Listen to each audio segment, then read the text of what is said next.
अस्सलाम वालेकुम नाज़रीन, तव्हां ॾिसी रहिया सिंध आवाज़ न्यूज़।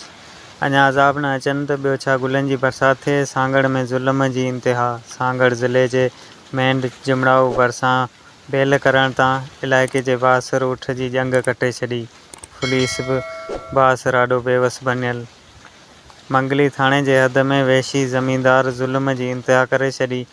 हेठ जिमड़ाऊ लॻ राउटा कैनाल लॻ ॻोठ निदो ख़ान शहर में ज़मीन में उठ पवण वॾेरो गुलाम रसूल शहर पंहिंजे चवण ते बेज़बान जानवर उठड़ीअ जी जंग वढे छॾी। नाज़रीन, अफ़सोसनाक ख़बर तव्हांखे ॾींदा हलूं। मंगली थाणे जे हद में वहशी ज़मींदार ज़ुल्म जी इंतिहा करे छॾी। नाज़रीन, गुलाम रसूल शहर पंहिंजे चवण ते बेज़बान जानवर उठ जी जंग वढे छॾी। नाज़रीन, वधीक अपडेट ऐं बाख़बरनि लाइ ॾिसंदा रहो सिंध आवाज़ न्यूज़। नाज़रीन, हाणे तव्हां सिंध आवाज़ न्यूज़ खे यूट्यूब ते बि ॾिसी सघो था। पोइ हाणे मथे ॾिनल लिंक खे खोले सब्सक्राइब करियो सिंध आवाज़ न्यूज़ यूट्यूब चैनल ऐं रहो हर ख़बर खां बाख़बर।